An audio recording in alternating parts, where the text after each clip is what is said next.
Welcome. In this video, I will be exploring the forgotten pre-colonial African beauty standards. Standards that, for the most part, have unfortunately been replaced by Eurocentric ideals. Yet, some of these traditions are still alive in certain indigenous African communities today. This video is here to remind you that beauty has never been and never will be objective. Western beauty standards were never created for or by Black Africans, and that is perfectly fine. Our ancestors had their own ideals of beauty, many of which we were unaware of, and some of which we've chosen to ignore. Interestingly, most of these traits are ones that Black people today are often ashamed of or feel pressure to alter. Africa's beauty standards are incredibly diverse, but in this video, I've chosen to highlight those that are distinct and challenge our modern ideals. 1. The middle tooth gap. A symmetrical middle tooth gap is a beauty trait biologically common among mostly West and Central Africans.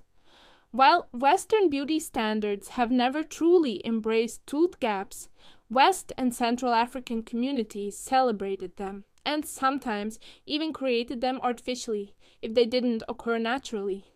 Among ethnicities like the Yoruba, a middle tooth gap represented beauty, youthfulness, and even luck. 2. Brown or purple gums. Brown or purple gums were admired.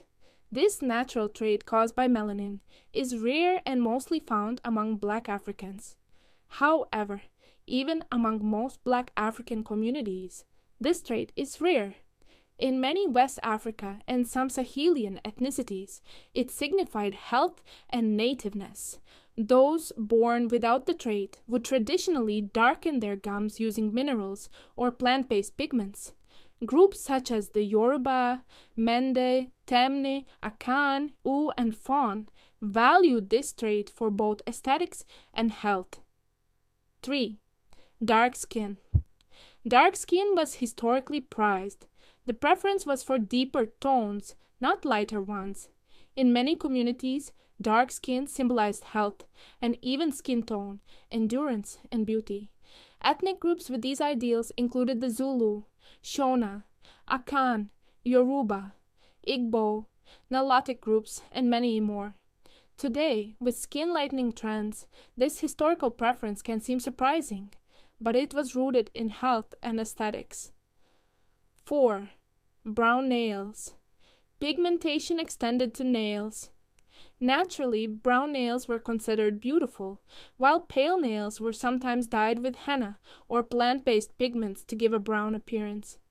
To dye the nails brown, henna was commonly used in North and East African countries, as well as Sahelian groups in West Africa.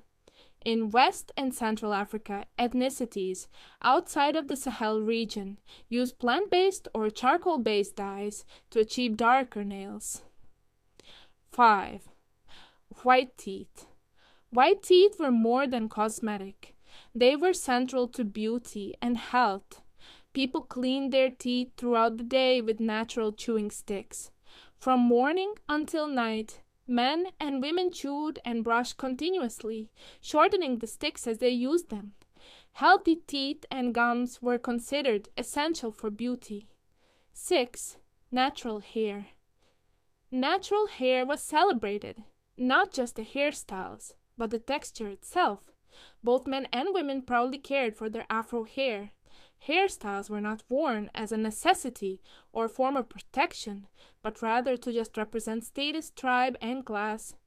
7. Broad noses and full lips. Broad noses and full lips were admired. Beauty standards often reflected both health and tribal identity. Features common within a community were considered attractive, not just average. Many tribes believed they looked the best or were the best, and as a result, they naturally preferred physical features that were more common among their groups. In other words, their average physical traits became their own standards of beauty. If you tried to call their nose big as an insult, they would have just responded with "thank you." 8. High foreheads. High or elongated foreheads were seen as beautiful in many communities where those traits were common. Hairstyles were often chosen to emphasize this feature. Cornrows or partial shaving were sometimes used to create the appearance of a longer forehead. Sculptures and art also reflected this preference. Ethnic groups with this ideal included the Oromo, Afar, Mangbetu, Tutsi, Amhara, Somali, Fulani, some Nilotic tribes, and many other groups. 9. Wide-set eyes. Wide-set eyes were valued as a beauty trait. Pre-colonial masks, sculptures, and art frequently highlighted this feature. 10. Two-toned lips.